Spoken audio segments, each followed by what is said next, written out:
জয় জিতু। আজ ডেলি সোপের শিরোনাম পেট্রোলের মতো বিশ্বাস।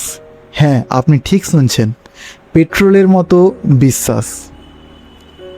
বাইবেল পাঠ, ফিলিমন 1:6 ঈশ্বরের বাক্য এইরূপ বলে, আমি এই প্রার্থনা করি যে তোমার বিশ্বাসের দরুন তোমার দান করবার মধ্য দিয়ে যেন খ্রিস্ট গৌরব পান। এছাড়া খ্রিস্টের সঙ্গে যুক্ত হয়ে আমরা যেসব আশীর্বাদ পেয়েছি তা সম্পূর্ণভাবে বুঝতে পেরে তোমার দান করবার কাজ যেন আরও বেড়ে যায়। আমেন। পর্যবেক্ষণ, এক অর্থে বিশ্বাস পেট্রোলের মতো। আমরা গাড়ি বা মোটরসাইকেলে পেট্রোল ভরে সেটিকে শুধু গ্যারেজে দাঁড় করিয়ে রাখি না, কারণ পেট্রোলের উদ্দেশ্য হলো গাড়িকে চলার শক্তি দেওয়া। ব্যবহার না করলে সেই পেট্রোলের কোনো মূল্য থাকে না। ঠিক তেমনি কাজবিহীন বিশ্বাসও প্রাণহীন। যখন আমরা কারো প্রয়োজন দেখি বা ঈশ্বর আমাদের সেবা করার সুযোগ দেন, তখন সেই সুযোগ যেন ইঞ্জিনের স্পার্কের মতো আমাদের বিশ্বাসকে কার্যকর করে। তখন বিশ্বাস কেবল হৃদয়ে সীমাবদ্ধ থাকে না, বরং কাজের মাধ্যমে প্রকাশ পায়। পৌল ফিলিমনের জন্য প্রার্থনা করেছিলেন যেন তার বিশ্বাস সক্রিয় হয়।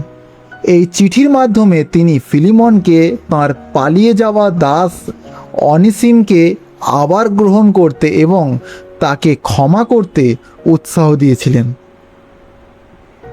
আমরা যখন আমাদের বিশ্বাসকে অন্যদের কল্যাণে ব্যবহার করি, তখনই খ্রিস্টে পাওয়া আশীর্বাদগুলোর প্রকৃত গভীরতা আরও ভালোভাবে উপলব্ধি করতে পারি।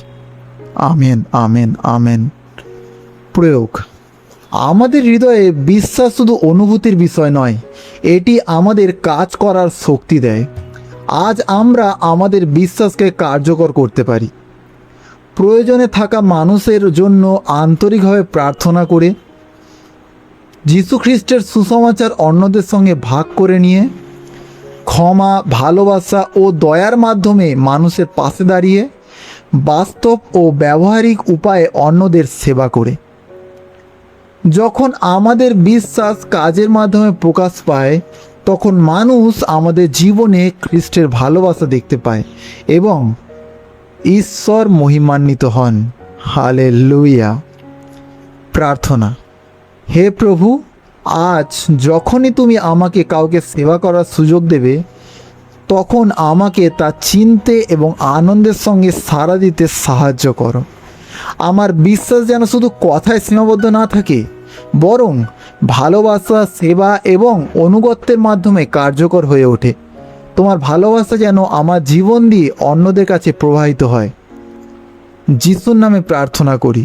Amen, amen, amen. সকলকে জয় যিশু।